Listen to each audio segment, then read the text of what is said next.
All right, what's going on, y'all? So we got Kendrick Lamar and Timothee Chalamet in an exclusive interview ahead of the Super Bowl. Now, the NFL posting an interview with Kendrick Lamar and Timothee Chalamet. What are we doing? This 2025. I I don't know what's happening anymore. But let's see what's going on in this interview though. All right, my life is in your hands. Scared, man. I told you I got you, man. You got movies to film. Yeah, exactly. Put your seatbelt on. Your seatbelt on? Yeah, I'm gonna get it on. Hold up. Mine's on, by the way. Is he in the Black Grand Oh, it National? is on. Oh, I didn't see. All right. Yeah. So I was like, man, people are be saying I look soft. All right, got you. All right. Be in the studio. If it's been a while, you might come off with a little bit of writer's block. So we always got this thing about like keeping the pen low. For this exercise, going there, doing 16 bars, going home, always just keep moving. How I feel if it's been a while for you. Yeah. Take a minute for you warm up in front of the camera, take a minute to remember the lines, get into the character. How long what's that process? Yeah, all the above. I try to prep at home, but the thing about acting is if you don't have an audience, it's just a form of insanity. Then you're just, what are you doing? So That's kind of valid. I'll definitely try to warm up, and then That's kind of valid. I ain't gonna lie. Not even acting, but like in the streamer space, like sometimes I, stream to one viewer. It is what it is. You know what I mean? But it's like what you're doing, you have to keep going. Literally keep going. Do not stop. And things will start to go your way. That's how I've experienced it. And I kind of felt that. I kind of felt that, Timothy. lose that self-consciousness when you finally get back out there. Yeah. But that takes For time. sure. I always try to embrace failure. You were talking about that the other day. That the most important part of a bad day is like the way you leave it. And if you could leave a bad take or a bad day with a positive attitude, then you got nothing to fear.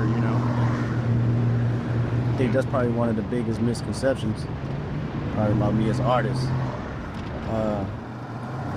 I'm always locked in and I'm always trying new things. Now, whether or not I like them is a whole nother Right. conversation, but I have to keep the pen moving. It's my form of sanity. And it's also has given me the opportunity to learn myself. Find out who I am. That's You mean true. through the styles of expression or the actual lyricism or everything? I mean, because when we write, man, you got to sit and go through the emotions and be vulnerable about it. Facts. Whether it's Just like with streaming, like with creating content, like I've had to learn that myself too. Like literally not even putting up a face, but like literally being vulnerable. Like there's some stuff I don't want to really talk about, but it ends up happening anyway. And those are some of the, ways that I've, connected with people, reached out to me and like messages and stuff like that, asking for like, you know what I mean? Like some stuff I didn't want to do it. It is what it is. But being vulnerable in that sense, like it can open up a lot of doors for you, and people appreciate that type of authenticity. So with whatever you're trying to do, like whatever, you want to accomplish, just go all in and don't have any second thoughts about, oh, what are people going to think about this? Like, no, bro, just do what you want. Have fun. fun song or sad or got some type of depth or not. These are still relatively your personality, pushing through. And so a lot of these records are right, man. It's a lot of stuff I probably would never express or even known about myself if it wasn't for an instrumental behind it. That's facts. With my projects, Again, like with the streaming, like creating content, there's a lot of stuff that I didn't even know about myself until I turned that camera on, pressed start streaming, and broadcast it to the world. Like when I'm saying stuff, it's like, yeah, that's how I feel. That makes sense. Like it's literally like thoughts are just out loud to everybody. So, bro, I relate to this. Hold on, this is actually a good interview. Hold on, I like it this. always be that one record I feel like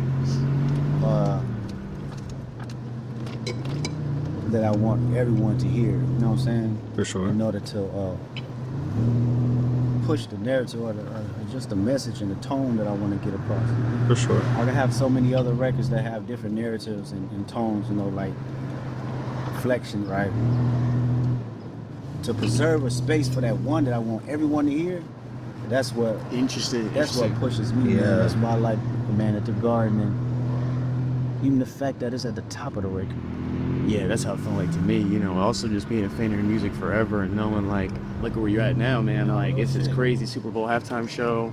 Yeah, crazy, And you man. just keep climbing, bro. It's like amazing. Shout out to Kendrick, I man. mean that, bro. Yeah. Man in the Garden, I mean every word on that motherfucker, man. That's probably the easiest record to write, you know. And I figured out who I am in this present moment, you know. I can't wait for it. I cannot wait for this halftime show, man. I really cannot wait, bro. This is gonna be a great halftime show.